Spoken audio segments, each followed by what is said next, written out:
నమస్తే, welcome to YK news. మనం కార్యక్రమానికి స్వాగతం. విజయవాడకు సమీపంలోని ఇబ్రహీంపట్నంలో ఉన్న నార్ల తాతారావు థర్మల్ విద్యుత్ కేంద్రం దశాబ్దాలుగా సేవలందిస్తూ నిరంతరాయంగా వెలుగులు పంచుతోంది. పనితీరులో దేశస్థాయిలో ఎన్నో అవార్డులు అందుకున్న ఈ పవర్ స్టేషన్ కాలుష్యం వెదజల్లడంతో మాత్రం విమర్శలు ఎదుర్కొంటోంది. ముఖ్యంగా కొండపల్లి మున్సిపాలిటీ, ఇబ్రహీంపట్నంతో పాటు సుమారుగా 10 గ్రామాల్లో కాలుష్యం బారిన పడ్డాయి. కేంద్రం ఆధునికీకరణకు నోచుకోకపోవటం వల్ల రెట్టింపు కాలుష్యానికి నడుపుతున్నారు. థర్మల్ స్టేషన్ నుంచి వెలువడే పొగ, బూడిద వల్ల వాయు, జల కాలుష్యం ఏర్పడుతోందని స్థానికులు వాపోతున్నారు. 40 ఏళ్ల క్రితం ఏర్పాటైన ఈ విద్యుత్ చర్య శ్వాసకోశ సంబంధిత వ్యాధులతో పాటు దీర్ఘకాలిక రోగాలు వస్తున్నాయని స్థానికులు చెప్తున్నారు. అటు దేశానికి వెలుగునిచ్చే కేంద్రంగా నార్ల తాతారావు థర్మల్ విద్యుత్ కేంద్రానికి ప్రత్యేక గుర్తింపు ఉంది. నేతల ధనదాహం, అధికారుల కాలుష్యంతో వెలుగునిచ్చే కేంద్రం కాస్త బూడిద కాలుష్యం వెదజల్లే కేంద్రంగా మారిపోయింది. నార్ల తాతారావు థర్మల్ విద్యుత్ ప్లాంట్ మెయింటెనెన్స్ లోపం వల్ల యూనిట్లు ఎక్స్పైరీ డేట్ అయిపోయినా కూడా వాటిని మూసివేయకుండా అలాగే కొనసాగించడం వల్ల కాలుష్యం పెరుగుతోంది. ప్లాంట్ల నుంచి వెదజల్లే బూడిద ఇళ్లలోకి చేరి త్రాగునీరు కూడా కలుషితం అవుతోంది.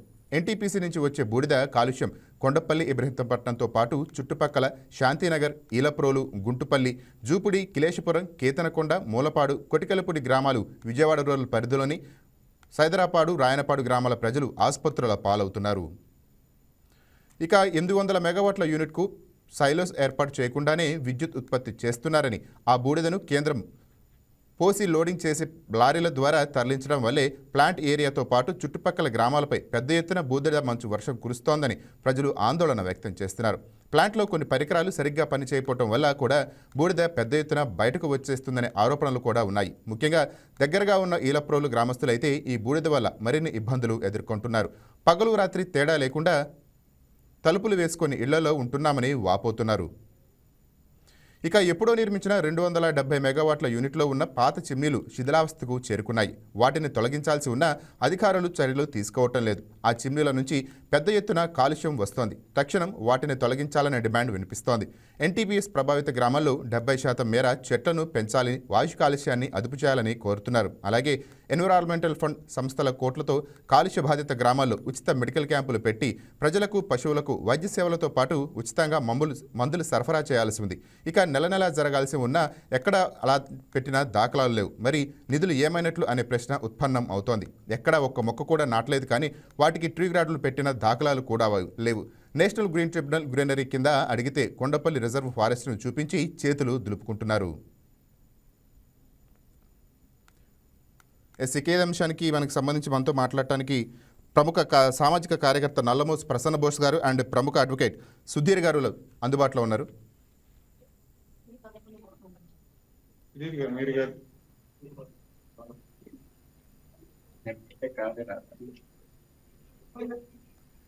రైట్ సార్, ఫోన్ మ్యూట్లో ఉంది, అన్మ్యూట్ చేసుకోండి కొద్దిగా.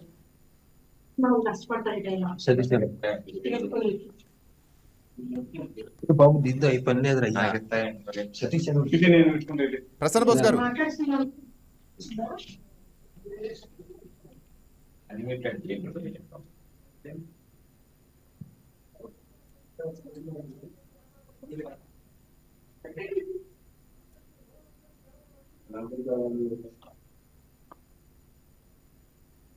వినిపిస్తున్నా అండి? రైట్ చెప్పండి సార్. చెప్పండి సార్. ఎస్, ప్రధానంగా కాలుష్యం అరికట్టడానికి కాలుష్య మంత్రి ఎటువంటి ఆదేశాలు జారీ చేస్తుంది? అక్కడ ఎవరు ఎందుకు పాటించట్లేదు? సార్, ఇది వీటీపీఎస్ అనేది doctor Narla Tatarao thermal power station గా లేటెస్ట్ గా పిలువబడుతున్నటువంటి పాత వీటీపీఎస్ అనే పేరు సార్. ఇది విజయవాడ టౌన్ నుంచి 18 కిలోమీటర్ల దూరంలో ఉంది సార్. ఇది ఇక్కడికి వచ్చేసరికి ఏపీ గవర్నమెంట్, స్టేట్ గవర్నమెంట్ కు సంబంధించిన ఏపీ పవర్ జనరేషన్ అనే సంస్థ దీన్ని విద్యుత్ ఉత్పత్తి చేస్తాం సార్. ఇది టోటల్ గా కోల్ బేస్డ్ కు సంబంధించినటువంటి జనరేషన్ స్టేషన్ అండి. దీంట్లో మొత్తంగా వచ్చేసరికి 2560 మెగావాట్ల పవర్ జనరేషన్ అనేది ప్రస్తుతం ఇప్పటికైతే ఉత్పాదన సామర్థ్యాన్ని కలిగి ఉంది సార్. ఇక్కడ ఇది 1974 సంవత్సరం నుంచి మొదలు పెడితే 1979 సంవత్సరానికి మొదటి యూనిట్ ప్రారంభమైంది సార్. మొదటి యూనిట్ అంటే మొట్టమొదట 210 మెగావాట్ల యూనిట్ తో స్టార్ట్ చేశారు సార్ యాక్చువల్ గా. ఆ తర్వాత అది రెగ్యులర్ గా డెవలప్మెంట్ చేస్తూ రాష్ట్ర అవసరాలు దృష్టిలో పెట్టుకొని దాన్ని డెవలప్ చేస్తూ చివరికి ఈ రోజున అది 2560 మెగావాట్ల దేశంలోనే అతి పెద్ద థర్మల్ పవర్ ప్లాంట్ గా అవతరించింది సార్ ఇప్పుడు ప్రస్తుతానికి. అయితే ఇదే ప్రాంతంలో గతంలో ఉన్నటువంటి పబ్లిక్ తో కంపేర్ కనుక చేసుంటే ఇదే కొండపల్లి మున్సిపాలిటీ పరిధిలో అంటే VTPS కు సంబంధించిన సర్కంఫరెన్స్ ఈ పరిధిలో దాదాపుగా 1,00,000 మంది పబ్లిక్ డైరెక్ట్ గా నివాసం ఉంటున్న పరిస్థితి. కానీ పబ్లిక్ గ్యాదరింగ్ బాగా విపరీతంగా పెరిగిపోయింది, పాపులేషన్ విపరీతంగా పెరిగిపోయినప్పుడు కూడా పవర్ జనరేషన్ కూడా అదే స్థాయిలో పెరిగినప్పుడు కూడా వాళ్ళు దీనికి సంబంధించిన కాలుష్య నివారణ చర్యలు తీసుకోవాల్సిన అంశాలు ఏదైతే ఉన్నాయో వాటికి సంబంధించి కాలుష్య నివారణ చర్యలు ఏపీ జెన్కోకు సంబంధించిన సంస్థ తీసుకోకపోవడం అనేది ఇక్కడ స్థానిక ప్రజల పట్ల తీవ్రమైన శాపంగా పరిగణించింది. దీంతో పాటుగా ఏం జరుగుతుందంటే సార్, ఇంకొక విషయం ఏం జరుగుతుందంటే సార్, ఈ పవర్ జనరేషన్ కి సంబంధించిన ప్రాంతంలోనే VTPS నుంచి వచ్చే వ్యర్థ కాలుష్యంగా ఉన్నటువంటి బూడిద ఏదైతే ఉందో ఫ్లై యాష్ బూడిద, అది కోట్ల రూపాయల ధనాన్ని కొమ్మరిచ్చే పరిస్థితి వచ్చిన నేపథ్యంలో VTPS యాజమాన్యం అనేది ఒక గవర్నమెంట్ సంస్థ అయినప్పటికీ కూడా దాని నుంచి వచ్చే ఆర్థిక వనరులను అడ్డం పెట్టుకోవడం కోసం, దాని నుంచి క్యాష్ చేసుకోవడం కోసం లోకల్గా ఉండే పబ్లిక్ అంటే పెద్ద స్థాయిలో ఉన్నటువంటి వైట్ కాలర్ కొంతమంది, లేదంటే పొలిటికల్ గా పార్టీకి సంబంధించినటువంటి కొంతమంది రూలింగ్ ఏ పార్టీ రూలింగ్ ఉంటే ఆ పార్టీకి సంబంధించిన రూలింగ్ పర్సన్స్ అంతా కూడా VTPS యాజమాన్యంతో కొమ్మకి కేవలం బూడిద అమ్ముకునే అంశంతో వాళ్ళతో మిలకాతవడం వల్ల గ్రామానికి రావాల్సినటువంటి పొల్యూషన్ కి సంబంధించిన రక్షణ చర్యలు ఎటువంటి చర్యలు చేపట్టకపోయినప్పటికీ కూడా ప్రశ్నించాల్సిన వ్యక్తులు ఎవరో ప్రశ్నించడం మానేశారు. సో దీని వల్ల సమస్యలు ఇక్కడ ఎక్కువ ఉత్పన్నం అవుతా ఉన్నాయి సార్. కానీ చుట్టుపక్కల గ్రామాలు బూడిదేమయంగా మారుతున్నాయి, NTPC అధికారులు మాత్రం ఎందుకు స్పందించట్లేదంటారు? సార్ ఇందులో ఇక్కడ ఒక విషయం అయితే స్పష్టంగా చెప్పదలుచుకున్నాను సార్. దీని మీద చుట్టుపక్కల గ్రామాల్లో స్పందించకపోవడం ఏం లేదు సార్. చుట్టుపక్కల ప్రజలందరూ మొత్తం కూడా దీని వల్ల తీవ్ర ఆగ్రహావేశాలతో ఉన్నారు. ఈ అంశానికి సంబంధించి స్థానికంగా ఉండేటువంటి మా మిత్రులు కొంతమంది గుంటుపల్లిలో ఉండేటువంటి చెరుకూరు వేణుగోపాల్ అన్న ఆయన కావచ్చు, కొండపల్లి నుంచి ఒక మసూద్ అలీ హైకోర్టు అడ్వకేట్ గానీ మేము కానీ మాలాంటి వాళ్ళంతా కలిసి ఏం చేశామంటే నేషనల్ గ్రీన్ ట్రిబ్యునల్ లోను, తర్వాత ఎన్విరాన్మెంటల్ అండ్ ఫారెస్ట్ సైన్సెస్ కు సంబంధించిన డిపార్ట్మెంట్ లో కూడా మేము రిటర్న్ కంప్లైంట్ చేయడం జరిగింది. 2024, 2020, 25, 24, 23 ప్రీవియస్ లాస్ట్ 10 years నుంచి కూడా కంప్లైంట్ చేసుకుంటూ వస్తున్నాం. బట్ ఇక్కడికి వచ్చేసరికి వీటికి సంబంధించిన ఉద్గారాలు విపరీతంగా పెరిగిపోతా ఉన్నాయి, నానాటికి పెరిగిపోతా ఉన్నాయి. అదే సందర్భంలో ప్లాంట్ మొట్టమొదటిసారి పెట్టినప్పుడు 1974లో పెట్టినప్పుడు అప్పుడు ఉన్నటువంటి టెక్నాలజీలో తయారు చేసినటువంటి జనరేషన్ స్టేషన్ కి సంబంధించిన 210 మెగావాట్లకు సంబంధించిన 2 యూనిట్లు ఆ వ్యర్థ పదార్థాలని పెద్ద స్థాయిలో వదిలేస్తుంది. వాటితో పాటుగా ఏం జరుగుతుందంటే బొగ్గుని నాశరకమైన బొగ్గుని కొనుగోలు చేయడం వల్ల వ్యర్థ పదార్థాలు చాలా పెద్ద స్థాయిలో ఉత్పత్తి అవుతున్నాయి. ఈ పెద్ద స్థాయిలో ఉత్పత్తి అయ్యేటువంటి వ్యర్థ పదార్థాలు బూడిదిగా మారటం వల్ల ఆ బూడిద స్థానిక రాజకీయ నాయకులకి ఆర్థిక వనరులుగా మారటంతో చుట్టుపక్కల ఉన్నటువంటి గ్రామాల మీద ఎంత పడ్డా ఏం జరిగినా ఏమైనా కూడా ప్రశ్నించి దాన్ని కరెక్ట్ చేయాల్సినటువంటి ప్రజాప్రతినిధులు కానీ, రాజకీయ పార్టీ నాయకులు కానీ, మిగిలిన విభాగాలకు అంటే రెవెన్యూ కానీ, మున్సిపాలిటీకి సంబంధించి కానీ, అడ్మినిస్ట్రేటివ్ కి సంబంధించినటువంటి ఏ విభాగాలు కూడా సక్రమంగా స్పందించట్లేదండి. దీనివల్ల పొల్యూషన్ కంట్రోల్ బోర్డు మీద ఎన్ని ఫిర్యాదులు ఇచ్చినప్పుడు కూడా సమాధానం కానీ దాని మీద ఎటువంటి చర్యలు కూడా లేని పరిస్థితి అవుతా ఉందండి. దీని మీద గతంలో ఉద్యమాలు కూడా చేయడం జరిగింది. రైట్ కుమార్ చంద్, దీనిపై మా కరస్పాండెంట్ కుమార్ చంద్ కూడా వివరాలు అందిస్తారు. కుమార్ చంద్ చెప్పండి, NTPC అంత కాలుష్యం వెదజల్లుతున్న అధికారులు స్పందించకపోవడానికి కారణం ఏంటంటారు?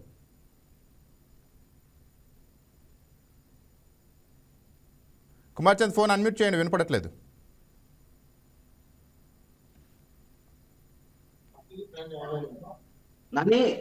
ప్రస్తుతం ఏదైతే VTPS సంబంధించి ఏదైతే కొండపల్లి కావచ్చు, అదేవిధంగా చుట్టుపక్కల ఉన్నటువంటి గ్రామాలు అంటే 7 గ్రామాలు కూడా ఈ బూడిద సమస్యతో అయితే మాత్రం సతమతం అవుతున్న పరిస్థితి ఉంది. గత 20 సంవత్సరాలకి అయితే మాత్రం ఇదే సమస్య కొనసాగుతున్న పరిస్థితి ఉంది. దీని మీద ఎన్నో ఉద్యమాలు, అదేవిధంగా ఎన్నో విప్లవాలు జరిగినప్పటికీ, రోడ్డెక్కినప్పటికీ కూడా దీని మీద అధికారులు అయితే మాత్రం చర్యలు తీసుకోవడంలో విఫలమయ్యారు అన్నది మాత్రం తేటతెల్లమైన పరిస్థితి ఉంది. దీని మీద ఎన్నో కథనాలు కూడా మీడియాలో కూడా విడుదలైన పరిస్థితి ఉంది. అయితే ఇప్పటి వరకు అయితే మాత్రం దీని మీద చర్యలు తీసుకోవడం అయితే మాత్రం శూన్యమని చెప్పాలి. ప్రధానంగా తీసుకుంటే ఏదైతే కరెంటు విద్యుత్ ఉత్పత్తికి సంబంధించి అంటే దాదాపు మనం చూసుకుంటే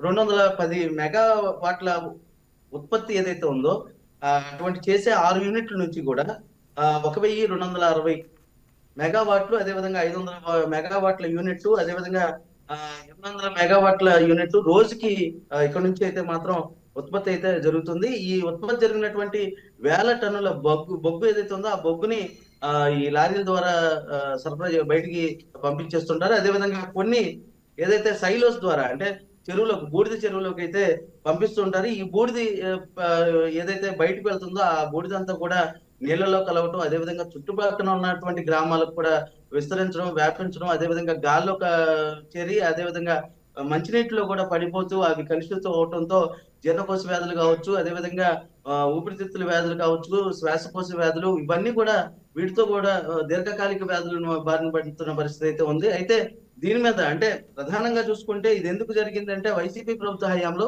సిఎస్ఆర్ ఫండ్ ఏదైతే ఉందో ఆ ఫండ్ అయితే నిల్లైన పరిస్థితి ఉంది. అంటే గతంలో అంటే 2014లో టీడీపీ ప్రభుత్వ హయాంలో ఉన్నప్పుడు దాదాపు 9 కోట్ల రూపాయల నిధులను అయితే మాత్రం టీడీపీ ప్రభుత్వం అందించిందని చెప్పాలి. అప్పట్లో ఏదైతే సిఎస్ఆర్ ఫండ్ ఉందో దాని ద్వారా పలు యాక్టివిటీస్ అయితే చేసేవాళ్ళు, కొంచెం మెరుగ్గా ఉన్న పరిస్థితి అయితే ఉండేది.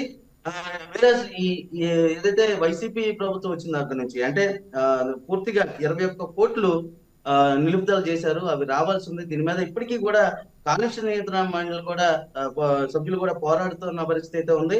ఇవ్వాలంటూ ఏదైతే ఎన్విరాన్మెంటల్ ఫండ్స్ ఏమైనట్టు అనేది మనం ఆలోచిస్తే అవి మొత్తం నిర్వీర్యమైన పరిస్థితి ఉంది. దాదాపు వందల కోట్లతో అయితే మాత్రం కాలుష్య బాధిత గ్రామాల్లో ఉచిత మెడికల్ క్యాంపులు కావచ్చు, అదేవిధంగా అటు పశువులకు, అదేవిధంగా ప్రజలకు వైద్య సేవలు అందించే పరిస్థితులు అయితే మాత్రం లేదని చెప్పాలి. ఇలా నెల నెల జరగాల్సిన ఉన్న ప్రతి ఏదైతే సిఎస్ఆర్ యాక్టివిటీ అవన్నీ కూడా నిలుపుదల అయిపోయిన పరిస్థితుంది. ఈ నేపథ్యంలోనే నేషనల్ ట్రిబ్యునల్ గ్రీనరీ ఏదైతే ఉందో దాని కింద అడిగితే కొండపల్లి రిజర్వ్ ఫారెస్ట్ ని చూపించి చేతులు దులుపుకున్నారన్న విమర్శలు కూడా ఉన్నాయి. ప్రధానంగా అయితే మాత్రం ఏదైతే బొగ్గు ఉందో అంటే విద్యుత్ ఉత్పత్తికి సంబంధించి వీటీపీఎస్ చేస్తున్నటువంటి ఉత్పత్తికి సంబంధించి బొగ్గు ఏదైతే ఉందో వినియోగిస్తున్నటువంటి బొగ్గు దాన్ని అంతా కూడా బయటకు వదిలేస్తున్నారు. దాన్ని ఎటువంటి రక్షణ చర్యలు అయితే తీసుకోవట్లేదని చెప్పాలి. రెండోది ఏదైతే ఈ యూనిట్లు ఉన్నాయో ఆ యూనిట్లు కాలం చెల్లిన యూనిట్లుగా కూడా ఉన్నాయి. అంటే ఎక్స్పైర్ అయిపోయినటువంటి యూనిట్లుగా కూడా ఉన్నాయి. ఇప్పుడే నల్లమోతు ఆయన చెప్పిన అంశం ఏదైతే ఉందో దానికి రిలేటెడ్ గా అయితే మాత్రం యూనిట్లు ఎక్స్పైర్ అయిపోయినటువంటి యూనిట్లు ఏవైతే ఉన్నాయో వాటిని కొనసాగిస్తూ ఉంటాం, వాటిని మళ్ళీ బాగు చేయాలన్న ఆలోచన లేకపోవడం, వీటన్నిటి వల్ల కూడా ఏదైతే ఈ పొగ ఏదైతే ఉందో పొగ కావచ్చు, అదేవిధంగా బొగ్గుకు సంబంధించి కావచ్చు, అదంతా కూడా నీళ్ళలో కలిసిపోవటం ఈ గ్రామంలో ప్రజలైతే ఇబ్బంది పడుతున్నారు. నాని ఇక ప్రసన్న బోస్ గారు, మీరు చెప్పండి, వైసీపీ నాయకులు ఈ బూడిదను ప్రధాన ఆదాయ వనరుగా చేసుకుని కోట్లు దండుకున్నారనే ఆరోపణలు కూడా ఉన్నాయి. అది ఎంతవరకు నిజమంటారు? సార్ ఇక్కడ వచ్చేసరికి నేను మళ్ళీ మొదటిసారి అదే చెప్పాను, ఇప్పుడు కూడా అదే చెప్తున్నాను sir. Sir YSR Congress party పుట్టినప్పుడు తెలుగు ఈ పవర్ ప్లాంట్ పుట్టలేదు. Point number 1. ఈ పవర్ ప్లాంట్ పుట్టింది 1974లో.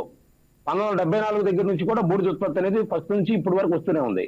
అప్పటి నుంచి ఇప్పటి వరకు ఏ పార్టీ అధికారంలో ఉన్నప్పుడు కూడా ఆ పార్టీలకు సంబంధించిన రాజకీయ నాయకులకి ఈ బూడిద అనేది ఆదాయ వనరులుగా మారిన మాట వాస్తవం.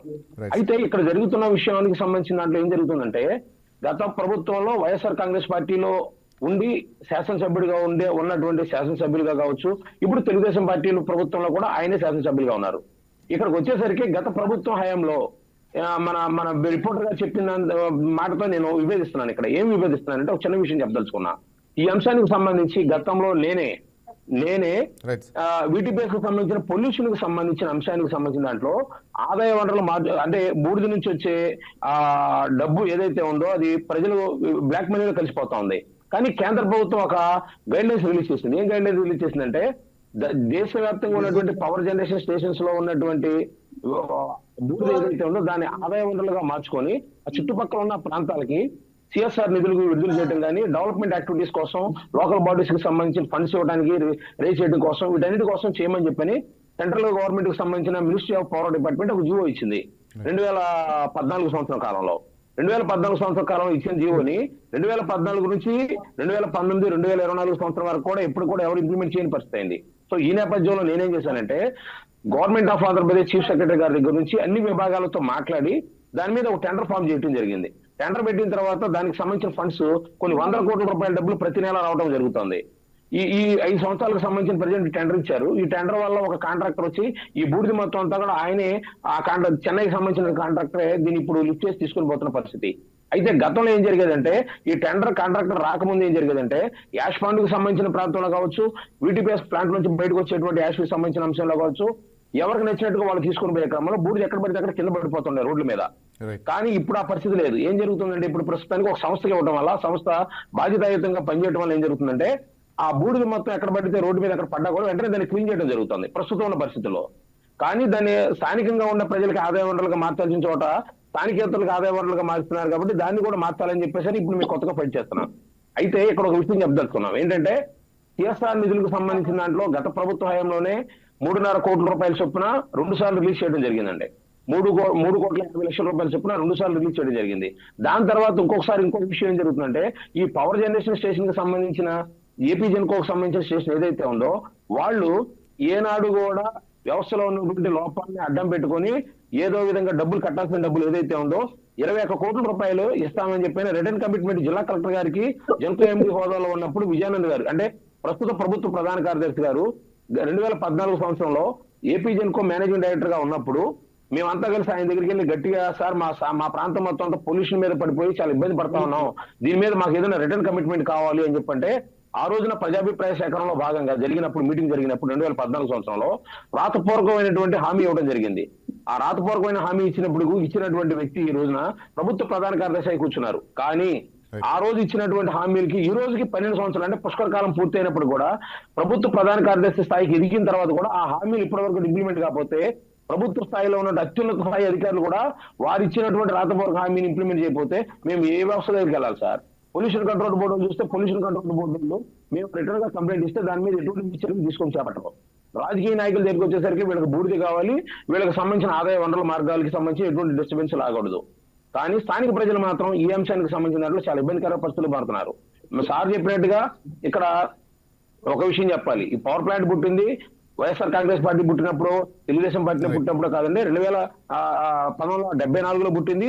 అప్పటి నుంచి ఇప్పటి వరకు జరుగుతుంది. కాకపోతే ఏంటంటే ఈ ఆదాయ వనరులకు సంబంధించి చుట్టుపక్కల ప్రాంతాల్లో ఇండస్ట్రీస్ డెవలప్మెంట్, తర్వాత ఇన్ఫ్రాస్ట్రక్చర్ డెవలప్మెంట్ పెరిగిపోయిన తర్వాత బ్యాక్ ఫిల్లింగ్ కోసం సివిల్ వర్క్ కు సంబంధించిన దాంట్లో పెద్ద ఎత్తున దీన్ని ఉపయోగిస్తారు. కాబట్టి గత 10 సంవత్సరాల కాలంగా 10-12 సంవత్సరాల కాలంగా దీన్ని పెద్ద ఎత్తున ఆదాయ వనరుగా మార్చారు. ఎందుకంటే దీన్ని వాడకం వినియోగం పెద్ద స్థాయిలో పెరిగింది కాబట్టి అందరికి కాంట్రాక్టర్లకి, బ్యూరోక్రాట్స్ కి, తర్వాత ప్రభుత్వ పెద్దలకి, ప్రజాప్రతినిధులకి అందరూ కూడా ఆదాయ వనరుగా మారింది. సో దానివల్ల ఏం జరిగిందంటే ఇంత పెద్ద ఆదాయ వనరు స్థానిక ప్రాంతాలకు ప్రజలకు ఉన్నప్పటికీ కూడా ఇదే మా పట్ల శాపంగా మారిందని చెప్పని ఈ అంశాన్ని బట్టి చెప్పదలుచుకున్నాం సార్. కుమార్ చంద్ చెప్పండి, 45 ఏళ్లుగా ఈ ప్లాంట్ రన్ అవుతున్న గత 4-5 ఏళ్లలో ఈ సమస్య విపరీతంగా పెరగడానికి ప్రధాన కారణం ఏమై ఉంటుంది? దీనిలో నాని ప్రధానంగా చూసుకోవాల్సింది చిమ్నీలు ఏవైతే ఉన్నాయో అవి శిథిలావస్థకు చేరుకోవటం. అంటే ఎప్పుడో నిర్మించిన 2210 మెగావాట్ల యూనిట్లకు సంబంధించి ఉన్నటువంటి పాత చిమ్నీలు ఏవైతే ఉన్నాయో అవైతే మాత్రం శిథిలావస్థకు చేరుకున్నాయని చెప్పాలి. వాటిని తొలగించాల్సి ఉన్నప్పటికీ కూడా అధికారుల నిర్లక్ష్యం కారణంగా అయితే మాత్రం ఇవి కాలం చెల్లిన చిమ్నీలు అవటం, పెద్ద ఎత్తున కాలుష్యం అనేది వచ్చేటట్టుగా అయితే చేస్తున్నాయి. ఈ నేపథ్యంలోనే పలుమార్లు దీని మీద ఫిర్యాదులు అందినప్పటికీ కూడా అధికారులు చర్యలు తీసుకోలేదని మాత్రం విమర్శలు వచ్చినాయి. అయితే ఇప్పుడు మనం చూసుకుంటే ఇటీవల కాలంలో కూడా ఎవరైతే ఇప్పుడు సామాజిక కార్యకర్తలు కావచ్చు, అదేవిధంగా పలు వామపక్షాలకు సంబంధించి కావచ్చు, వాళ్ళందరూ కూడా నిరసన తెలిపారు. దీని మీద తమ గళాన్ని అయితే విప్పారు. ప్రధానంగా చూసుకుంటే 7 గ్రామాలు అయితే మాత్రం ఇప్పటికీ కూడా కొండపల్లి కావచ్చు, గుంటపల్లి కావచ్చు, ఇటువంటి గ్రామాలన్నీ కూడా ఈ బొగ్గు సంబంధించిన కాలుష్యం అనేది జరగటం వలన ఇబ్బందులు ఎదుర్కొంటున్నారు. సో మొత్తంగా చూసుకుంటే 100 కోట్లతో చేస్తున్నటువంటి ఏదైతే ఈ విద్యుత్ ఉత్పత్తి కేంద్రానికి సంబంధించి అయితే మాత్రం బాధితులు అయితే మాత్రం పెద్ద ఎత్తున ఉన్నారనే చెప్పాలి. కానీ కాలుష్య సమస్యను అరికట్టేందుకు గవర్నమెంట్ ప్రతి సంవత్సరం 60 కోట్ల రూపాయల నిధులు విడుదల చేస్తుంది. అయితే ఆ నిధులను గత ప్రభుత్వం, వైసీపీ ప్రభుత్వం నిలిపివేసినట్లు కూడా మనకి సమాచారం ఉంది. దానిపై ఏమంటారు? ఇప్పుడు అంటే మనం చూసుకుంటే నాని, గతంలో ఇప్పుడు ఆయన చెప్పినట్టుగానే గతంలో అంటే ఎప్పుడే నుంచో కూడా ఈ ప్లాంట్ అనేది ముందుకెళ్తున్నప్పటికీ వైసీపీ ప్రభుత్వ హయాంలో నిధులు అయితే మాత్రం ఆగినాయనే చెప్పాలి. ఆ నిధులు ఆగిన పరిస్థితుల్లోనే ఈ ఏదైతే ఇబ్బందులు ఏవైతే ఉన్నాయో ఈ కొంచెం మళ్ళీ బయటకు వచ్చినాయని చెప్పాలి. అందుకని ఇప్పుడు సర్వత్రా కూడా అందరూ అడుగుతున్నారు ఏంటంటే నిధులను మళ్ళీ విడుదల చేయండి అని చెప్పి. అంటే స్వయంగా కాలుష్య నియంత్రణ మండలే నిధులు రాక కోసం ఎదురు చూస్తున్న పరిస్థితి ఉంది. అదే విధంగా ఈ సిఎస్ఆర్ యాక్టివిటీస్ కూడా తగ్గుముఖం పట్టినాయి అని చెప్పాలి. అలా ఏదైతే సిఎస్ఆర్ యాక్టివిటీస్ లో చూసుకుంటే అంటే మెడికల్ క్యాంపులు విరివిగా ఏర్పాటు చేయాల్సిన పరిస్థితి అయితే ఉంది. ఆయా గ్రామాల్లో అంటే ఎఫెక్టెడ్ గ్రామాలు ఏవైతే ఉన్నాయో అక్కడ ఏర్పాటు చేయాల్సిన పరిస్థితి ఉంది.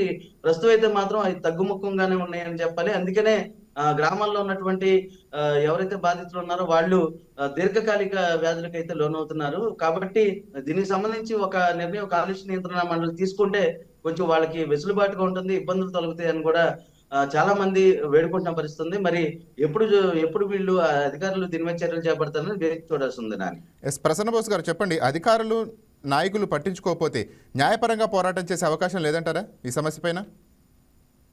సార్ దీనిపైన రీసెంట్ గా Right, sir. ఆంధ్రప్రదేశ్ ప్రభుత్వం ఏం చెప్పిందంటే ప్రజా దర్బార్ అనే ఒక కార్యక్రమం చేపట్టింది. ఈ ప్రజా దర్బార్ అనే కార్యక్రమం చేపట్టిన సందర్భంలో మా ఇబ్రహీంపట్నంలో కొండపల్లి మున్సిపాలిటీ ప్రాంతంలో కూడా మా గౌరవ శాసనసభ్యులు వసంత కృష్ణ ప్రసాద్ గారు ఇక్కడ ప్రజా దర్బార్ కార్యక్రమం నిర్వహించినప్పుడు నేను వారి దగ్గరికి వెళ్ళి ప్రత్యేకంగా యూటీపీఎస్ సంబంధించిన 4-5 అంశాల మీద ఆయనకి రాతపూర్వకంగా complaint at the same time కొన్ని సూచనలు కూడా చేయడం జరిగింది. వాటిలో ముఖ్యంగా ఏం చేశామంటే ఈ ఇబ్రహీంపట్నం కొండపల్లి మున్సిపాలిటీతో పాటుగా ఇక్కడ నుంచి వచ్చే వాటరే వాళ్ళు వీటీపీఎస్ వాళ్ళు వదిలే వాటర్ వల్ల అందులోంచి వచ్చే బూడిద కూడా కలుస్తుందండి. వాటర్ ను వాళ్ళు ఏదైతే అవుట్లెట్ గా బయటికి వ్యర్థ కాలుష్యానికి సంబంధించినటువంటి వాటర్ రిలీజ్ చేస్తారో, రిలీజ్ చేసేటువంటి వాటర్ లో నుంచి బూడిద కూడా బయటకు వస్తుంది. సో ఆ బూడిద వచ్చేసి RWS power plant, RWS water plant కి సంబంధించిన ప్లాంట్ లో ఎప్పుడైతే అక్కడికి వచ్చి స్టాక్ అయిపోతుందో దానివల్ల ఏం జరుగుతా ఉందంటే అక్కడ నియోజకవర్గంలో ఉండే 104 గ్రామాలకు సంబంధించిన పబ్లిక్ అందరూ తాగేది కూడా అదే ఆర్డబ్ల్యూఎస్ ప్లాంట్ నుంచి వచ్చే వాటర్ తాగుతారు.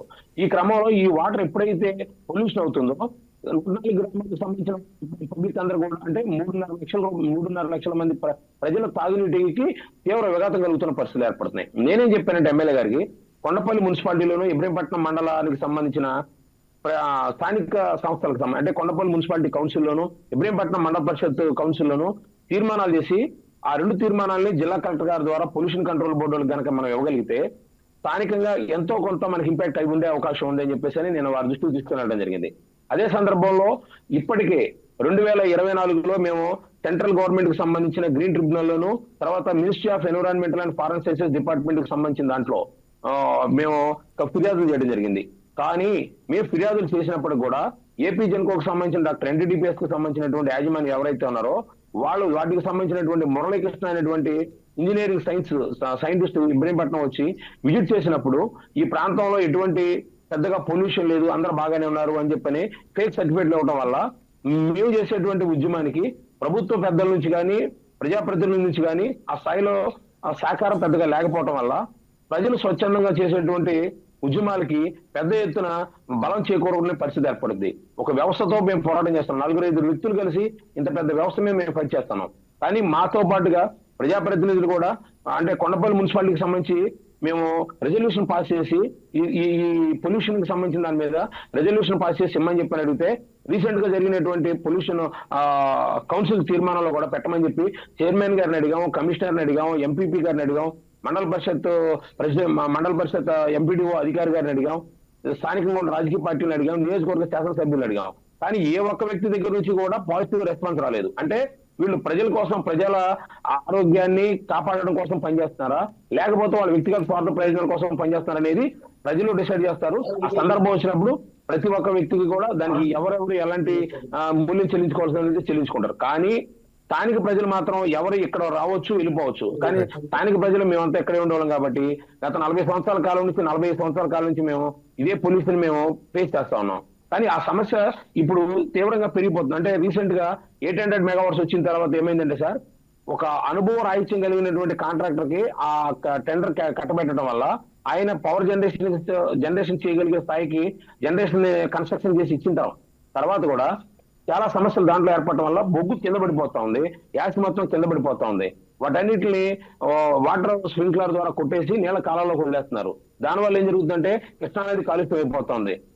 చుట్టుపక్కల తాగే గ్రామాలకు సంబంధించిన నది గర్భ జలాలు మొత్తం అంతా కాలుష్యం అయిపోతా ఉన్నాయి, ఎయిర్ పొల్యూషన్ అయిపోతా ఉంది. పబ్లిక్ కి సంబంధించి అన్ని రకాల సమస్యలు ఫేస్ చేస్తున్నారు. కానీ దానికి తగ్గట్టుగా ప్రజాప్రతినిధుల దగ్గర నుంచి రావాల్సినటువంటి స్పందన కూడా వస్తే ఇంకా బాగుంటుంది, ఇంకా మరింత ఎఫెక్టివ్ గా మేము పనిచేయడానికి అవకాశం ఉంటుంది. Thank you sir Bose garu debate లో పాల్గొన్నందుకు. Thank you Kumarchand. Please subscribe to YK TV Network. Please subscribe to YK TV. Please watch YK News. Don't forget to subscribe YK News channel